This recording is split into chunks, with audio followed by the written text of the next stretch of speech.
In academic writing, you will often want to use someone else's ideas or information to help make your point more clearly. However, you will need to learn how to properly refer to these ideas in your essay to avoid plagiarism. In this video, I will show you 2 examples of how to do this. When writing a research paper that uses written material from another source, you will need to either quote it, paraphrase it, or summarize it. You will also need to reference it in your writing, whether you quote, paraphrase, or summarize it. A quote is the identical actual words of the original words using quotation marks. A paraphrase is stating the original in your own words, while a summary is a shorter version of the original. Welcome to writing better sentences, paragraphs, and essays. If you need help with practicing your writing skills, check out these workbooks that can be useful in improving your academic writing skills. The link is in the description below. First, let's look a little bit more at the difference between paraphrasing and summarizing. To paraphrase means to take someone else's words and rewrite them in your own words.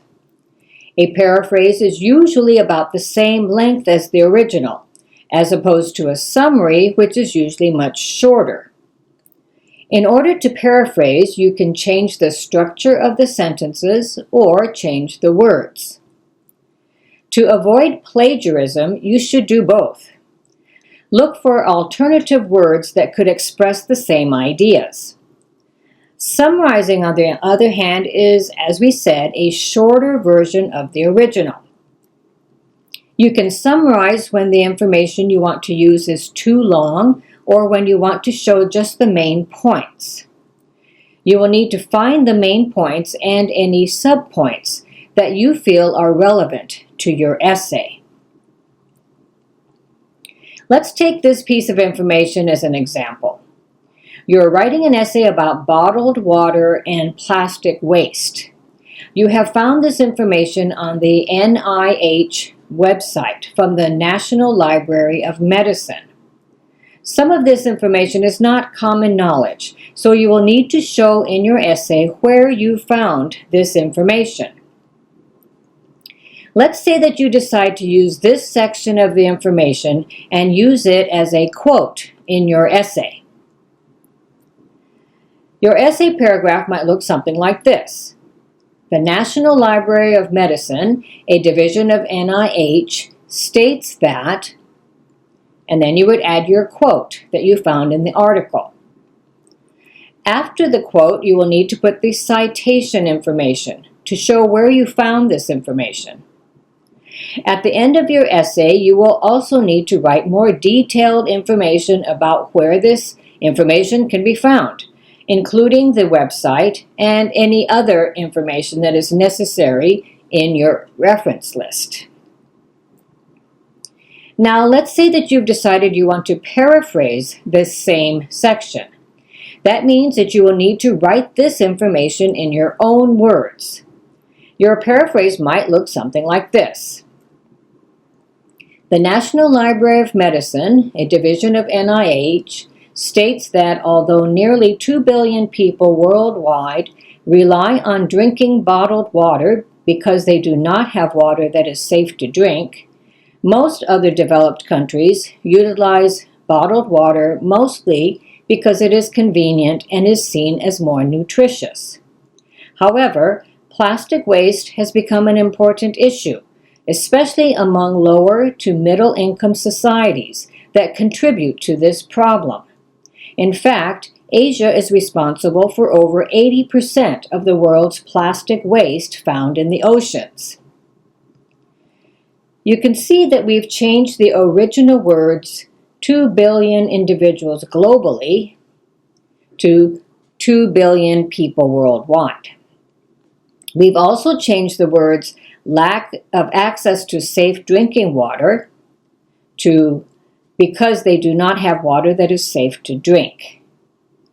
We have changed the words perceived nutritional advantages to is seen as more nutritious. We've also changed the word produces to is responsible for. By changing these words and rewriting this information in your own words, you have paraphrased the original information. Remember, you will still need to include your in-text citation, where you found this information. Now let's see how it would look if you were to summarize this information. Your summary might look something like this. You can see that the original had 83 words, whereas the summary now has 50 words. A summary is often more useful when summarizing a larger or longer piece of information, but I think you can see how you can shorten the information that you have found by summarizing. Again, remember that you still need to include your in-text citation to show where you have found this information. Let's look at one more example about the origins of World War II. You have found this information on the World History Encyclopedia website. You decide that you want to use this first sentence as a quote in your essay. It might look something like this. There are several things that contributed to the start of World War II. Mark Cartwright from World History Encyclopedia states that, and then you would include your quotation. Again, remember that you need to show your in-text citation and the information that will be necessary in the reference list. If you were going to paraphrase this section, it might look something like this. You can see that we have changed the words "the origins of the Second World War" to "the causes that produced World War II." Maybe "traced back to" has been changed to "can be found in."